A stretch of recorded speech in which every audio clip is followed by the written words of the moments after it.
The movie is set in 1989, and it starts with a U.S. commercial jet in the air. The pilots are chatting, as usual, when all of a sudden the plane is struck by another jet, the DC-10, from above. This causes the main pilot to lose control of the plane, hence resulting in its free fall. With time running out, the first officer goes to check the engines, but to his horror, he finds that every single passenger is dead, and that their corpses are burned. He rushes to the cockpit to relay the information, and in the meantime, we see a strange device on the plane's floor. The very next second, the entire jet explodes and crashes. The scene then cuts to National Transportation Safety Board investigator Bill Smith and his colleagues, who are finding clues regarding the plane crash. There, the investigators meet a theoretical physicist named Dr. Arnold Mayer, who is also curious about the crash. He believes that something supernatural might have caused it. Really? How'd this guy get to be a doctor? Meanwhile, Bill gets handed the cockpit voice recorder, with which he can recover the pilot's conversations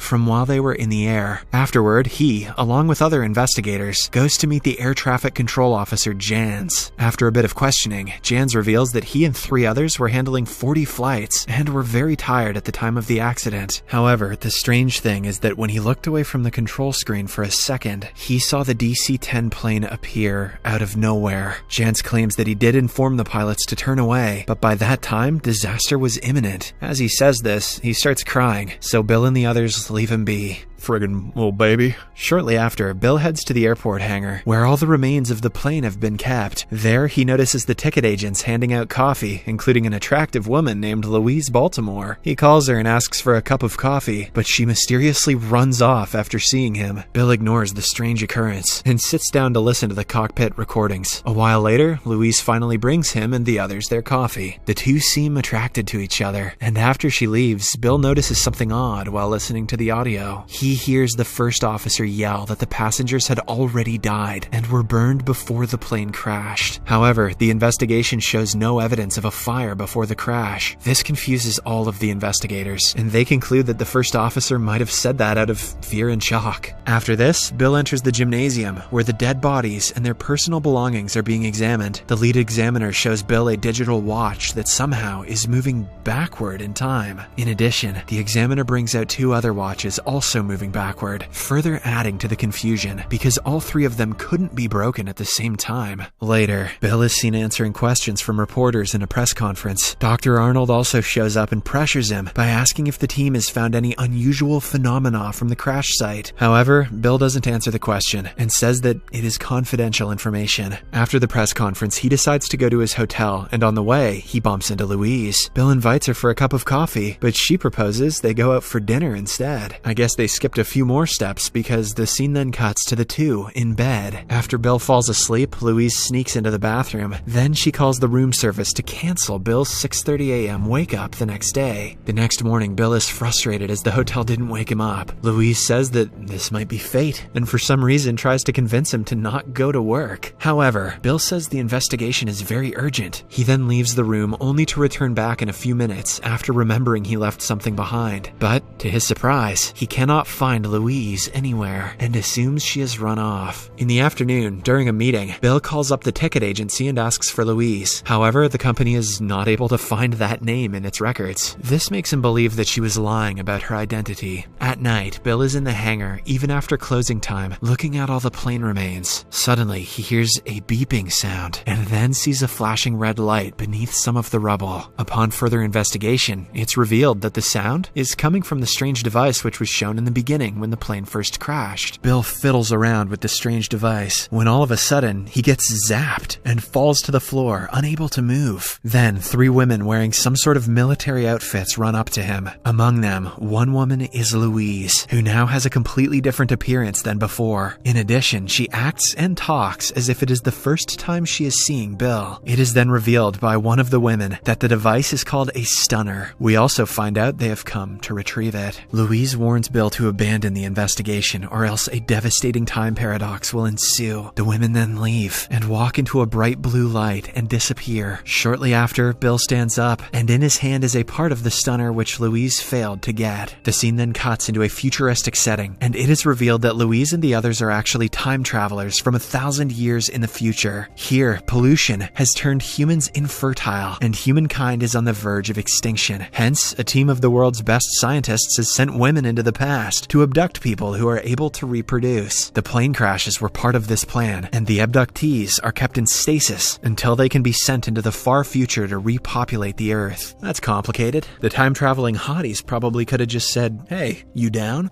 and fixed everything. As the team of time-traveling women returns, we are introduced to Louise's personal robot, Sherman. He tells her that their master is calling them, so they go into the control room to meet him. Their master then tells Louise that because she talked to Bill, it has caused the past to change, and this causes a time quake, similar to an earthquake. Furious, Louise questions her master if she should have killed Bill. However, she is soon told by another one of her teammates that it would have resulted in a major time paradox, killing everyone, and giving Tarantino really good ideas. This calms Louise down, and shortly after, they watch Bill on a screen as he wakes up. When he starts yelling her name, Louise is stunned as she believes she had just met Bill for the first time. She asks Sherman how he could have known her name. The latter explains that in Bill's timeline. However, in Louise's timeline, she met him for the first time in the hangar, where she went to retrieve the stunner. Afterwards, Sherman puts Louise through a set of tests and scans her body for another mission to 1963. He then states that Louise didn't have enough cigarettes back in 1969. This indicates that the air in the future has become so polluted that whenever they travel back in the past, they smoke cigarettes to mimic their own timeline's atmosphere. Sherman then preps her for time travel and makes her dress up as an air hostess. Following this, we are shown a lecture by Dr. Arnold Mayer, where he discusses the possibility of visits from time travelers. He goes on to explain that time travelers prefer not to be seen by people, or they only come into contact with people who are likely to never be seen by others again, like on a plane, when its crash is inevitable. He ends his lecture by claiming that time travelers are real. We just have less information about them.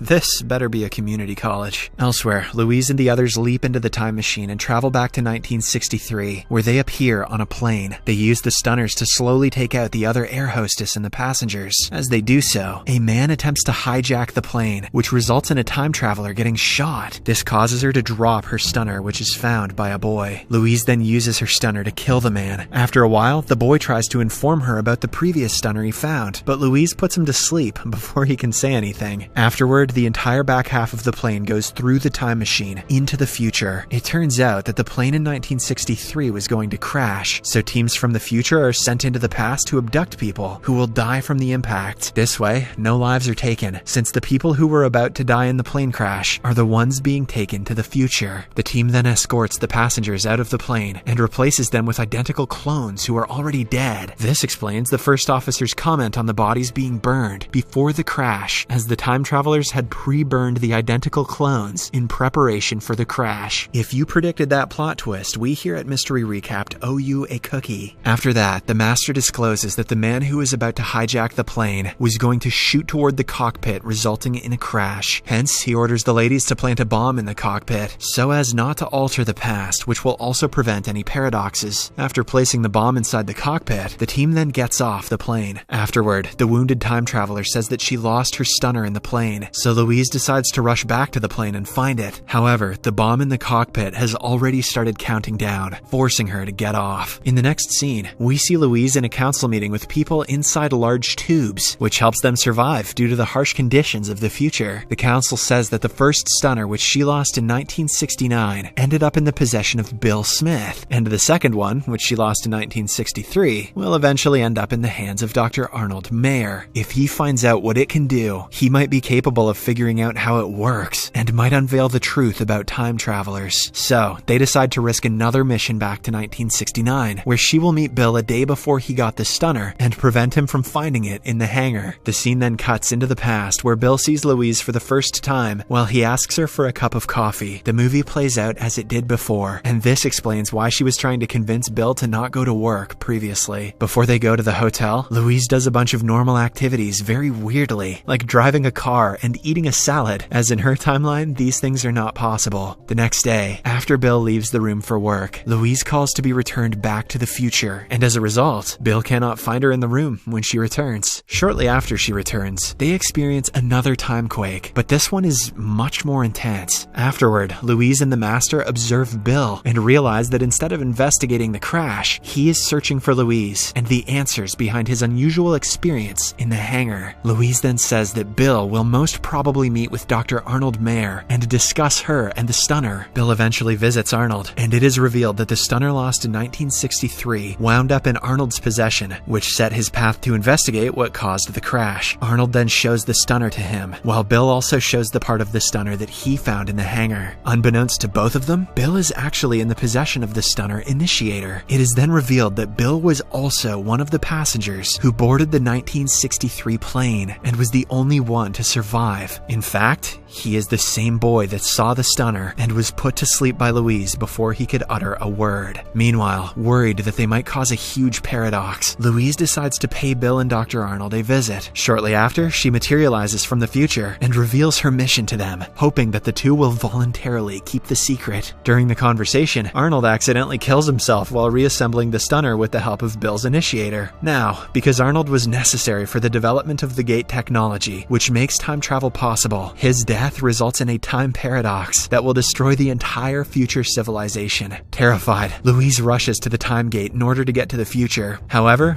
Bill, who has now finally found the love of his life, decides to follow her through the gate with the intention of never leaving her side. The two jump through the portal and find that in the future, everything is coming to an end due to an infinite and intense timequake that lasts forever. Now, the only course of action to save the human race is to send all the people who were collected from the planes into the distant future to repopulate before the time machine is permanently destroyed. So, the Master slowly initiates the time machine after he wakes the people who were kept unconscious in holding pens. He then orders them to move to the time portal immediately. After everyone is through the portal, Bill prepares to go through it, but stops when Louise says she has to stay back. However, Sherman convinces her to go and start a new life with Bill. It is then revealed that Louise is pregnant with Bill's child, and so the couple steps through the gate together and disappears while the explosions engulf Sherman, the Master, and all the members of the council.